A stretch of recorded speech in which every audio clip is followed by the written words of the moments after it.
Hi, I'm Jay McDonald, President of the Fraternal Order of Police of Ohio, and I want to welcome you to the FOP of Ohio's very first video newsletter.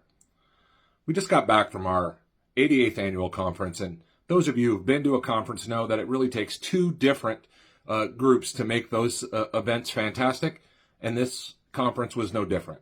The first is the conference committee. Capital City Lodge 9 did a great job in hosting this conference and making sure every delegate and alternate had a fantastic time. The second group of people who are so important to making sure conferences go off without a hitch and the business of the order gets done is the staff. And the staff of the FOP of Ohio is top-notch, second to none, and we couldn't get the work done without them. So I want to thank both the conference committee and the fantastic staff of the FOP of Ohio. We did a couple different things at this conference that I want to tell you about. The first one is we elected a new board. I served as your president from 2010 to 2018, and I'm back again as in a second stint to be the FOP of Ohio president, and I'm thrilled to get to work on behalf of the 23,000 members of this great state lodge. But we also elected TJ Asen from Mahoning County to be the new vice president, and Travis Parker from Capital City Lodge 9 to be the new secretary of the FOP of Ohio. Greg Toyez remains as your treasurer, and Greg is from Cincinnati. From the Western Cuyahoga Lodge, number 25, Billy Seringer is the second vice president, and Sherry Robertson from Mansfield is the sergeant at arms. Gary Wolski rounds out the executive board as your immediate past president. Our board of trustees includes people from different regions of the state to serve as trustees, and they are as follows. Brian Armstead from Akron is the first district trustee. David Kurzinski from Canton is the second district trustee. Tracy Susanna from Sandusky represents the 3rd District. Tom Porter from Zanesville represents the 4th District. From Dayton, the 5th District trustee is Jeff Spires. Mike Watkins remains as your 6th District trustee. Damian Glazer represents the city of Cleveland as the 7th District trustee, and the 8th District trustee is Steve Fiorito from Lakewood. The 9th District trustee is John Hlusek from the Cincinnati Queen City Lodge number 69. Aaron Bramall represents all state employees as the 10th District trustee, and Kevin Davis has been elected to serve as the 11th District trustee representing Franklin County. All 18 members of this board have pledged to do their level best to move the ball forward and to work as hard as they can for every member of the Fraternal Order of Police of Ohio. We also made some political endorsements at this conference. We endorsed Dan Hawkins, Melody Stewart, and Megan Shanahan for election to the Ohio Supreme Court. We get involved in these elections to Ohio's top court because their role plays such an important part in the policing profession.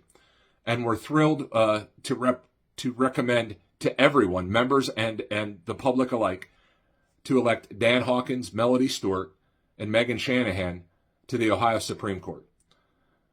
We chose not to take a position and make an endorsement in the U.S. Senate race, which is odd for us, but the delegates made that decision, and I strongly believe it was the right one. Speaking of endorsements, I sent an email to every local lodge president and secretary that we have an email address for, detailing the process to cast your vote to make your voice heard in the endorsement for the President of the United States. The National FOP will make that endorsement the weekend after Labor Day in Charlotte, North Carolina.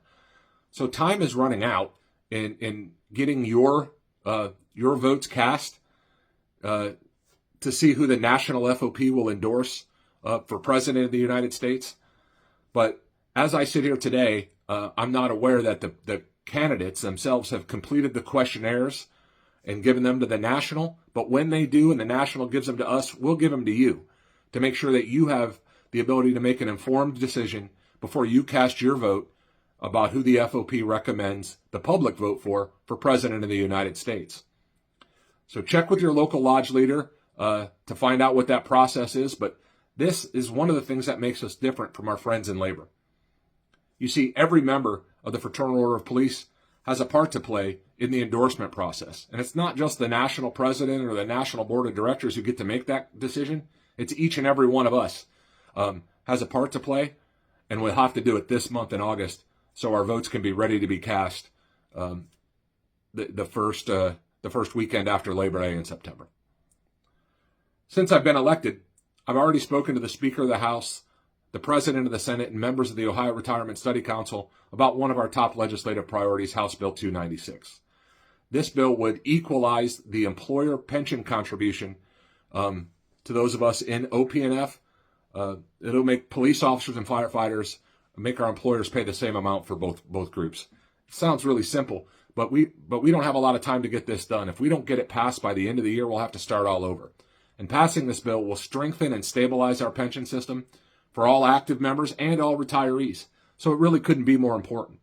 So be on the lookout for, I'm going to be asking you to reach out to your legislators to urge them to vote yes on House Bill 296. And if you happen to see a state rep or a state senator in the grocery store or at church or at the ball field, make sure you let them know that House Bill 296 is super important to every member, active and retired, in the Ohio Police and Fire Pension Fund, and that you need them to vote yes.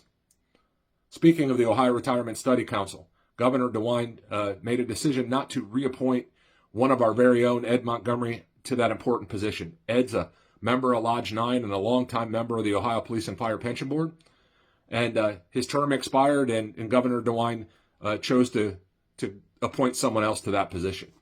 And so I called both the governor's office and the lieutenant governor's office to express the disappointment and the frustration on behalf of all the members of the Fraternal Order of Police in that decision.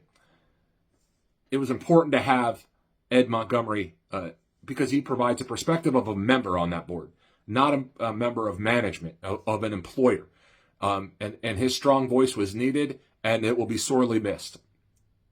Lastly, I want to talk to you about American Income Life. American Income Life is one of the benefits of membership you get simply by being a member of the Ohio FOP. You get a $3,500 accidental death and dismemberment policy, and it costs you nothing. All you have to do is sign a postcard saying you want it. Now, they're going to reach out to you and because they have products that you might find beneficial, but you have no obligation to meet with them or to buy anything in order to receive this benefit. You get it simply because you're a member. And we are proud to partner with American Income Life to offer this benefit to all of our members. So as we go forward with these video newsletters, we are going to talk about important legislation. We're going to talk about events that are important to our membership. And we're going to talk about benefits of membership that you get simply because you're an FOP of Ohio member. I'm going to ask that you continue to follow this Facebook page and also our Twitter page at FOP of Ohio. And lastly, I'm going to ask that you send in your email address to Aaron Crawford so you can be kept up to date on the important things that are going on in the Ohio FOP. ACRAWFORD at FOPOhio.org. The last thing I want to ask of you is follow all that social media. Make sure your email address is on file so we can get the information to you. But I also want information from you.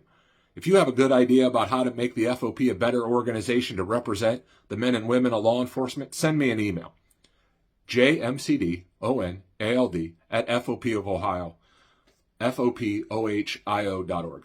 jmcdonald at FOPOhio.org.